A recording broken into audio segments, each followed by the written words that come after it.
ਲਓ ਜੀ, ਧਾਰ ਕੋਈ ਸਾਡੀ ਬੰਦਾ ਤੋੜ ਗਿਆ ਜੇ। ਯੂਨਸ ਭਈਆ ਲੱਗੇ ਜੇ ਜੀ ਇੱਥੋਂ ਧਾਰ ਨੂੰ ਜ਼ਰਾ ਹਲਕਾ ਕਰਨ ਦੇ। ਇਹ ਜੀ ਸਾਰਾ ਸਮਾਨ ਹੈ ਪੀਟ ਸੈਲਰ ਬੰਦੇ ਦਾ। ਹਾਂ, ਇਹ ਜੋੜ ਲਗਾਇਆ ਤੁਸੀਂ ਇਹ ਦੇਖ ਸਕਦੇ ਹੋ। अस्सलाम वालेकुम यार, की हाल चाल है। मैं उम्मीद करना कि मेरे सारे दोस्त साहब बिल्कुल ठीक ठाक होंगे, हसते तो मुस्कुराते होंगे। तो एक नई सुबह के नाल अज का ब्लॉग का आगाज़ करने। तो अगर तुसीं साडा चैनल सबसक्राइब नहीं किया तो चैनल कर लो सबसक्राइब, तो बैल आइकन पर कर लो क्लिक ताकि आने वाली सारी वीडियो साढ़े तक पहुँचे। तो कल जो है वो बहुत ज़्यादा बारिश हुई है। रात को तकरीबन 3 बजे बारिश शुरू हुई है तो मतवतर सुबह फजर की नमाज तो बाद तक जो है ना वो चलती गई है। तो बहुत ज़्यादा बारिश तो बाद मौसम बहुत मज़ेदार हो गया। धुप तो निकल आई है लेकिन बहुत मज़ेदार मौसम है। इस वक्त गर्मी की शिद्दत बिल्कुल घट गई है। तो इर्द गिर्द तुहानूं व्यू दिन्ने आं। देखो जरा सूरज है ना मशरक चों तलू हो गया। तो समान भी नीला है, बिल्कुल चेक करो, नीला समान है। हर चीज़ धुल के साफ हो गई है। और ये देखें ज़रा कितना प्यारा व्यू है। तो पूरा हर शहर जो है वो धुल के साफ सुथरी हो गई है। तो यार चैनल सब्सक्राइब करो तो बैल आइकन पर क्लिक करो, ठीक है, लाजम करो। है काम है बहुत जरूरी काम है। इन्ना करो, वीडियो देख के वीडियो तो नट्ठ न जाया करो, वीडियो को पूरा देखा करो।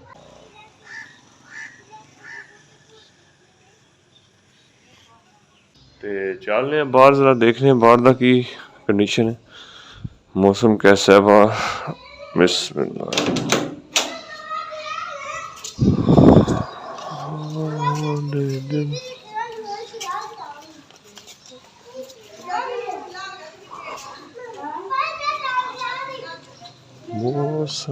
मौसम बाहर का मौसम बहुत प्यारा है जी। तो चलो खाना शाना खाने, फिर गपशप करने, फिर स्कूल जाना है। तो उस बाद फिर इंशाल्लाह तुहाडे नाल मुलाकात होगी। अरे शेर कम ते वेली वेली वेली आलो धुप निकल आई जी। चेक करो यार कितना तगड़ा मौसम हो गया।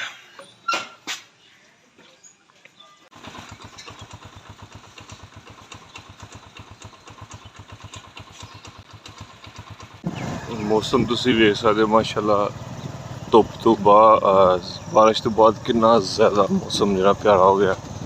सूरज निकल आया तो गर्मी की शिद्दत घट गई। चिक्कड़ चक्कड़ यार बारिश तो बाद दादा जी जा रहे हैं नाल उठाने अड्डे तक लैके जाने।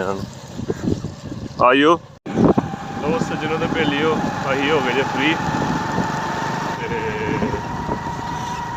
चलने घर जाके खाना शाना खाने, थोड़ा रेस्ट करांगे, फिर अकैडमी शैडमी पढ़ावांगे इंशाल्लाह। तो होर सब अच्छा है।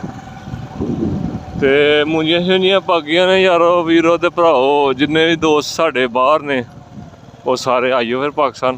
होवे मसाला पैंदा पिया ते आके अपनी मुंजियां संभालो।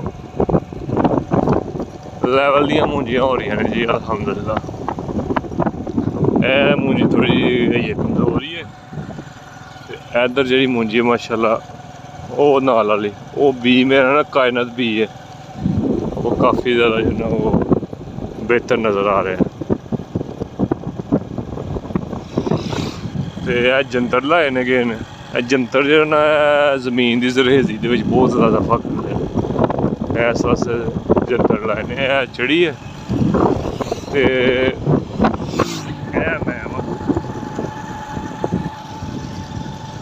वो पिछे तुम देख सकते हो मुंजी जी बिल्कुल पक पुक गई है।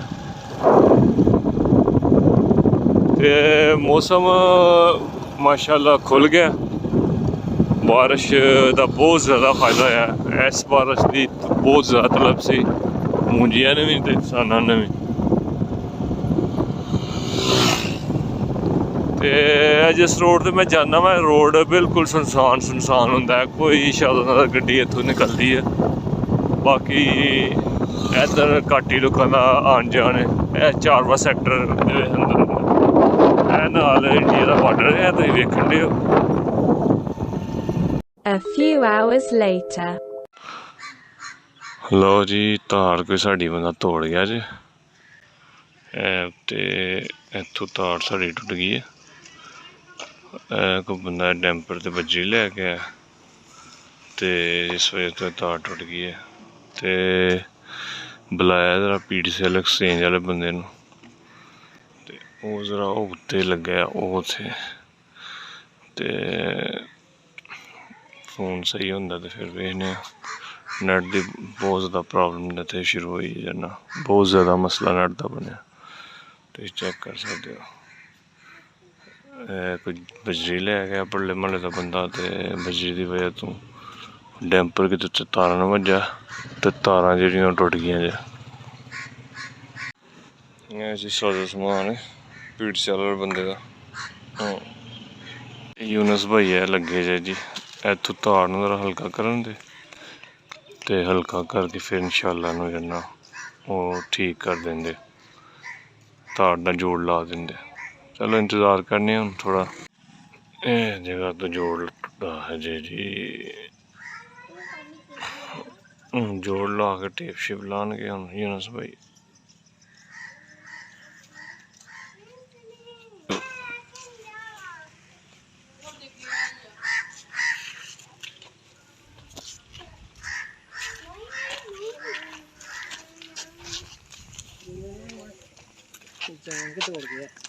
नहीं है पता क्यों है, और 10 दिन पे क्या ट्रक इत्थे आया ते इन्ने जाना कम होया बजीर लैके आए।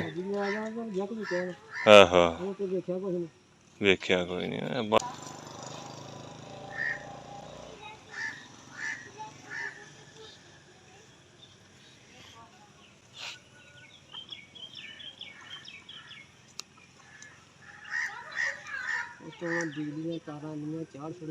हाँ इंजी गल है।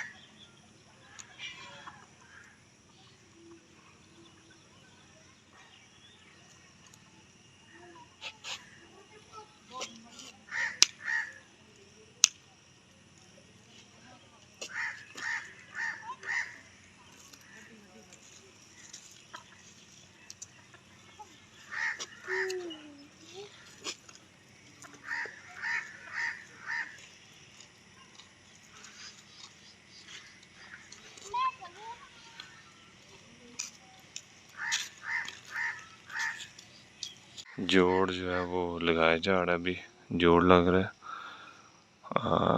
टेप वगैरह ऊपर लगाएंगे, उसके बाद फिर सारा मसला जो है वो हल हो जाएगा।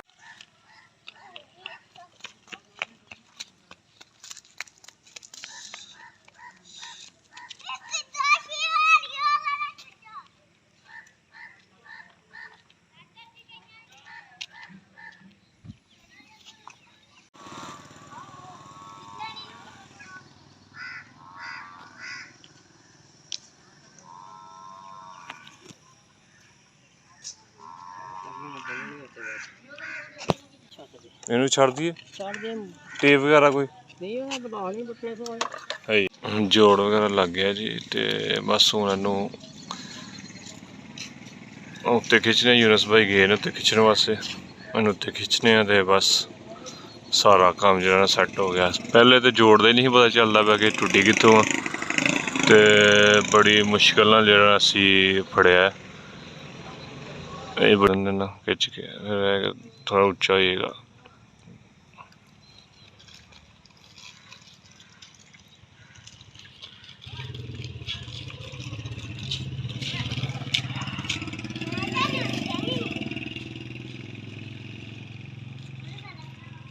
साड़ी तार सार तो चली गई है वाली तार उत्ते चली गई, सारा जोड़ लगाया तुसी देख सकते हो।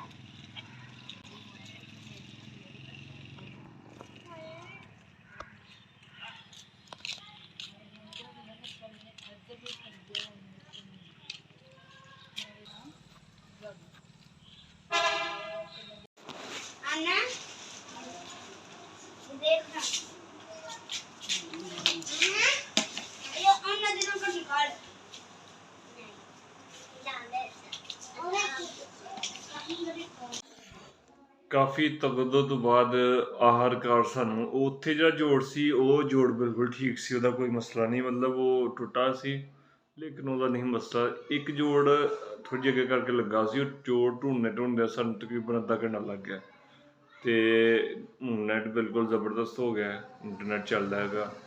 ਅਤੇ ਯੂਨਸ ਭਾਈ ਜਿਹੜਾ ਨਾ ਉਹਦਾ ਸ਼ੁਕਰੀਆ ਅਦਾ ਕੀਤਾ ਅਤੇ ਉਹਨਾਂ ਨੂੰ ਜਿਹੜਾ ਭੇਜਿਆ। ਅਤੇ ਅੱਜ ਸਿਰਫ ਰੂਟੀਨ ਇਸ ਤਰ੍ਹਾਂ ਦੀ ਰਹੀ ਹੈ, ਕੁਛ ਸਾਰਾ ਦਿਨ ਇਹਦੇ 'ਚ ਗੁਜ਼ਰ ਗਿਆ। ਇੱਥੇ ਕਮ ਸੇ ਕਮ 3 ਤੋਂ 4 ਘੰਟੇ ਲੱਗ ਗਏ ਨੇ ਨੈੱਟ ਸਹੀ ਕਰਦੇ ਆ। ਇੱਥੇ ਪਾਕਿਸਤਾਨ ਦਾ ਕੀ ਬਣੇਗਾ ਸਮਝ ਨਹੀਂ ਆ ਰਹੀ ਮੈਨੂੰ। ਅੱਜ ਦਾ ਵਲੋਗ ਇੱਥੇ ਹੀ ਕਰਨੇ ਖਤਮ। ਖੁਸ਼ ਰਹੋ, ਹੱਸਦੇ ਰਹੋ, ਮੁਸਕਰਾਉਂਦੇ ਰਹੋ ਅਤੇ ਹਰ ਦੂਸਰੇ ਬੰਦੇ ਦੇ ਚਿਹਰੇ 'ਤੇ ਖੁਸ਼ੀਆਂ ਬਖੇਰਦੇ ਰਹੋ। ਇਹ ਹੀ ਨੇਕ ਕੰਮ ਹੈ, ਇਹਦੇ ਵਿੱਚ ਹੀ ਜਿੰਨਾ ਸਾਰਿਆਂ ਦੀ ਭਲਾਈ ਹੈ। ਹੁਣ ਵਾਸਤੇ ਅੱਲਾ ਹਾਫਿਜ਼।